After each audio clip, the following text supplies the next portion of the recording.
They carved it into stone like a secret confession. In the heart of ancient Egypt, among the tombs of kings, lurked an image no one expected to find. Striped hyenas, muzzled with ropes, their jaws pried open as servants forced food down their throats.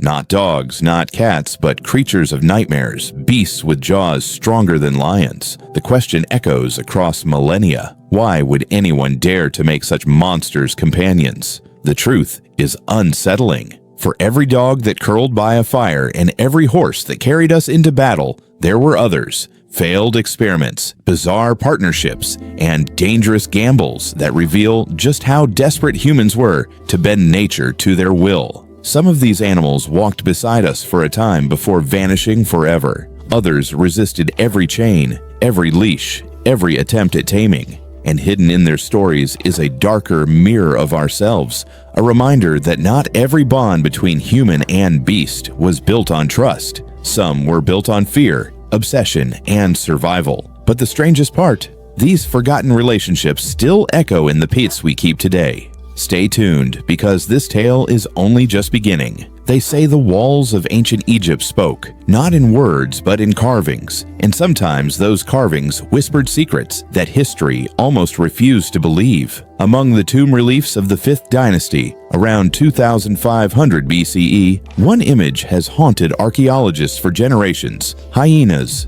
lean and striped, tied with ropes, their bodies restrained by multiple handlers, while attendants stuffed food into their snapping jaws. This was no scene of affection, no gentle portrayal of companionship. It was something stranger, something darker. At first glance, it looked like proof that the Egyptians tried to keep hyenas as pets. But the reality behind the stone is far more disturbing. Buried deep in the garbage pits of Amarna, thousands of years later, bones told the rest of the story. They were hyena bones, butchered like cattle, processed with the same cut marks seen on livestock raised for the table. Suddenly the carvings made sense. These weren't pets. They were prisoners of appetite, fattened in captivity, to be eaten at feasts. Now pause for a moment and consider what that meant. To capture a wild hyena was to gamble with death. Their jaws could pulverize bones, their temper was ferocious, and their solitary nature made them impossible to truly control. And yet, humans dragged them into enclosures, force-fed them, risked their lives not for loyalty, but for a grotesque display of power. Why go through such danger when hunting them in the wild was possible? Because to the Egyptians, bending the ultimate scavenger to their will, even briefly,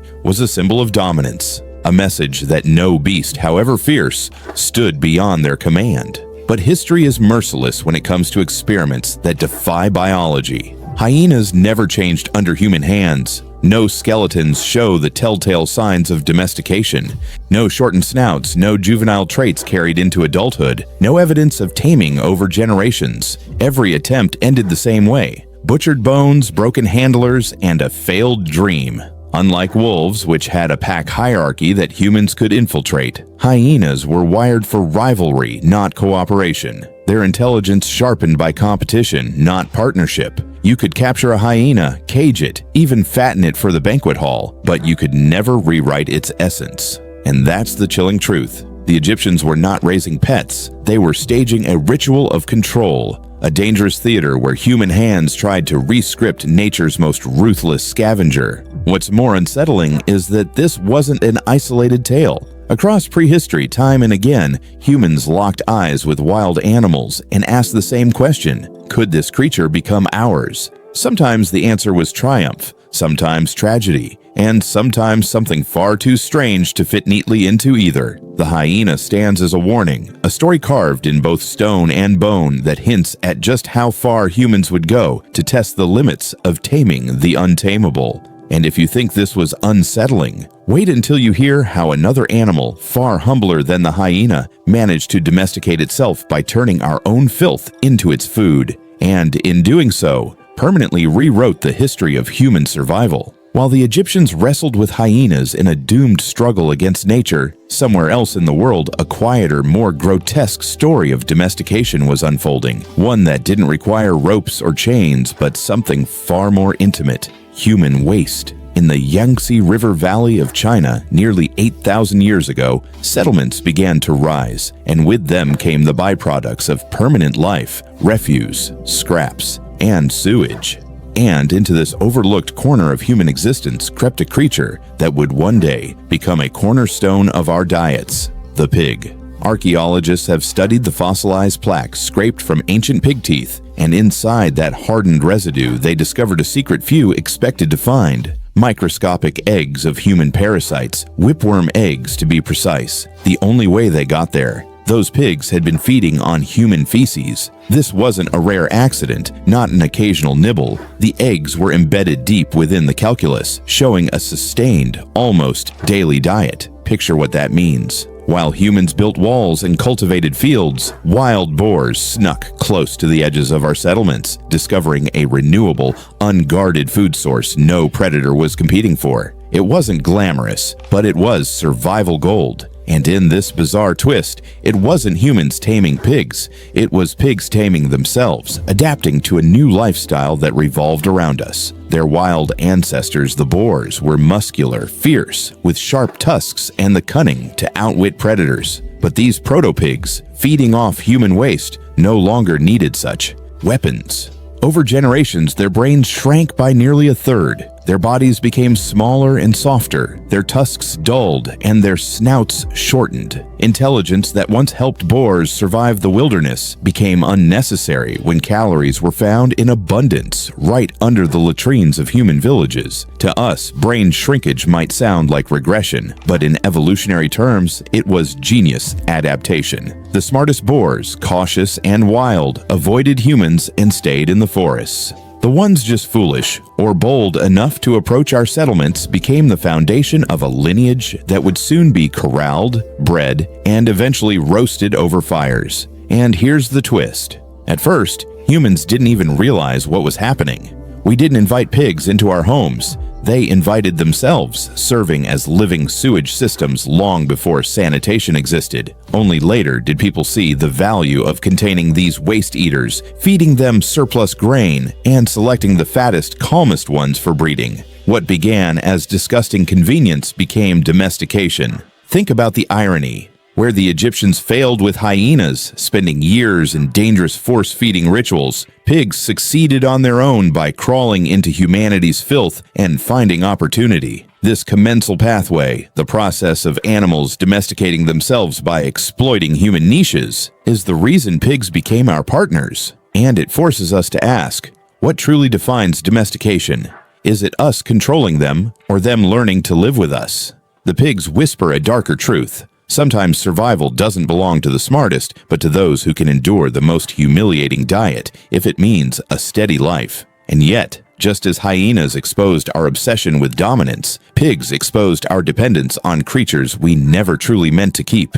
But this strange relationship was only the beginning, because while pigs were crawling through waste, humans were looking upward, daring to ask a question even bolder. Could we convince the masters of the sky, the hunters that ruled the air, to fight alongside us? And if that sounds impossible, remember this. Deep on ancient rock faces in Iran, someone carved proof that even raptors, the death hawks of prehistory, were lured into humanity's grand experiment. Stay with me, because that secret in the stone is about to turn the story on its head. High on the windswept plateau of ancient Iran, more than 4,000 years ago, hunters left messages on stone, messages that speak of a partnership almost too incredible to believe. Etched into the rock were human figures holding out their arms, and on those arms perched raptors, hawks, falcons, eagles, connected by thin lines that appeared to be tethers. Nearby, other carvings show dogs, creating scenes that look uncannily like coordinated hunts, a choreography of predator and man bound together. This was not fantasy.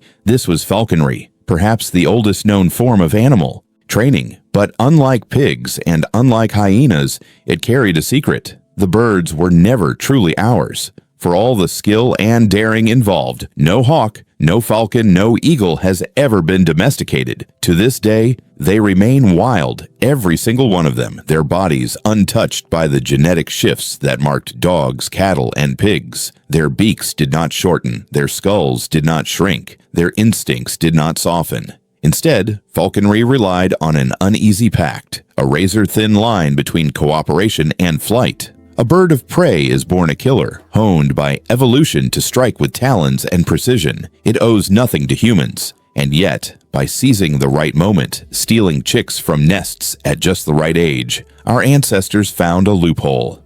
They took the young when they were old enough to live, but still impressionable, tricking them into seeing humans as food bringers. From that fragile window grew a craft equal parts art, patience, and danger. Trained too harshly, the bird would rebel. Trained too gently, and it would vanish into the sky the first time it was released. The petroglyphs show us something staggering, that even in those early days, the hunters already knew which species to choose, how to tether them, how to release and recall them. This wasn't experimentation, it was mastery born of long practice.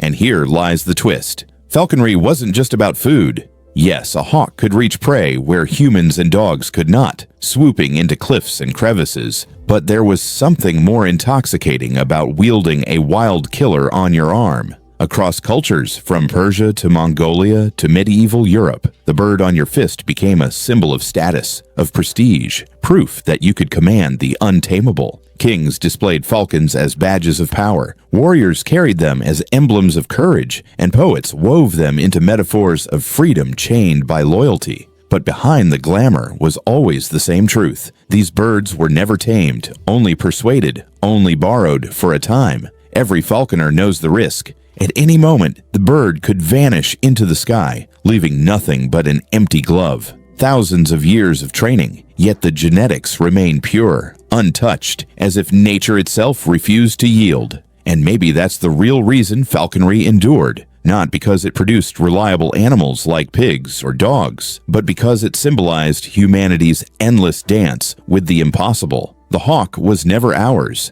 but for a fleeting moment, it allowed us to believe it could be. And if you think that strange bond between predator and man was haunting, the next story dives even deeper into mystery, into the dark mouths of European caves, where ancient humans arranged the skulls of colossal bears in patterns no one fully understands. What they meant by it, and whether it hints at something closer to worship than companionship, is a secret that still rattles the bones of prehistory. Deep in the limestone caves of Paleolithic Europe, long after the flickering torchlight of human hunters had faded, archaeologists uncovered a sight so unsettling it still divides scholars today. Skulls of cave bears, massive beasts twice the size of modern grizzlies, were discovered arranged in deliberate patterns, some stacked against walls, others balanced carefully on stone pedestals. A few pierced through the eye sockets with long bones as if marked with a ritual signature. These were not casual leftovers from a meal.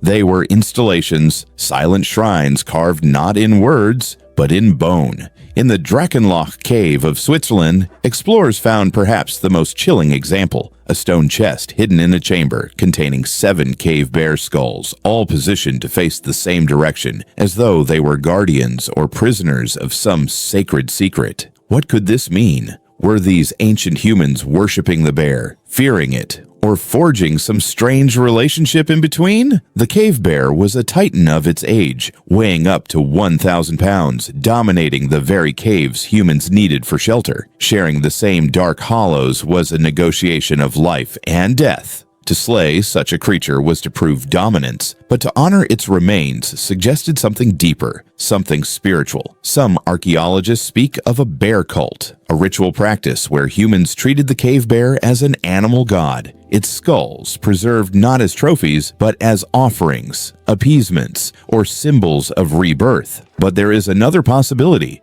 one far more haunting. Ethnographic studies of recent hunter-gatherer societies reveal that wild cubs of dangerous animals were sometimes taken alive, raised within human camps, fed by hand, even played with by children. These cubs grew into powerful creatures that were eventually sacrificed in ceremonies, their deaths merging affection with necessity, companionship with ritual. Could Paleolithic humans have done the same with cave bear cubs, raising them briefly only to lead them into sacrifice? The bones cannot answer, but the possibility lingers. Imagine the paradox. Children laughing with a young bear, stroking its fur, feeding it scraps, only to know one day its skull would rest in a hidden chamber as part of a ritual that blurred the lines between love and fear. This was not domestication in any sense we recognize, but it was something eerily close, a liminal bond where humans and animals collided in both companionship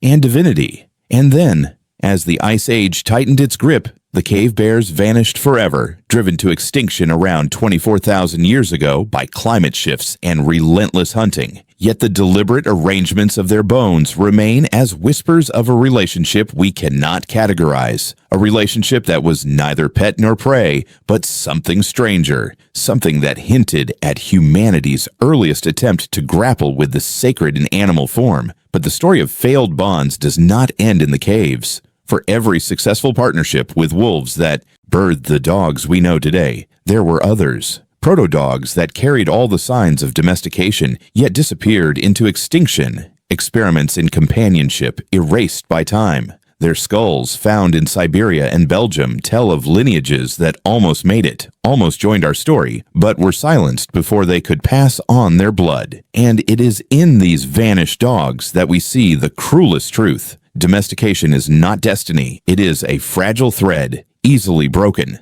Stay with me, because the tale of the dogs that didn't make it may be the most heartbreaking chapter of all. Long before the dogs we know today curled by the fire, there were others, proto-dogs, almost but not quite companions. In Siberia 33,000 years ago, one skull shows a shortened snout and crowded teeth, signs of early domestication. In Belgium, another the same. These creatures lived near humans, fed by scraps, poised on the threshold between wolf and dog. And yet, both lineages vanished. No descendants, no living relatives, just dead ends. Imagine it. Ice Age hunters risking food and trust on sharp-eyed pups, only for the bond to fracture. Perhaps famine made them expendable, or perhaps their wildness never fully faded. Whatever the cause, they disappeared, leaving only bones to whisper that the dog we know today is not destiny, but survival of chance. For every lineage that perished, one endured, and from it came the animals we call our best friends. That's the cruel truth of domestication. It is not progress, but experiment. Some bonds survive, most do not. The history of pets is not a straight line from wild to tame. It's a graveyard of experiments, a gallery of strange companions that almost were. Hyenas chained in Egypt, pigs wallowing in waste, raptors borrowed from the sky, bears worshipped in caves, proto-dogs lost to time. Some bonds thrived, others shattered, but all reveal the same truth. Humans have always been haunted by the idea of bending nature to our side. We did not simply choose our pets. They chose us, resisted us, or perished in the attempt. And when you look at your dog, your cat, even your goldfish, remember this. They are the survivors of countless forgotten trials, the few who walked with us out of prehistory while others were left behind in bones and shadows. The story of pets is not about comfort. It is about survival, obsession, and the thin, fragile line between companionship and control.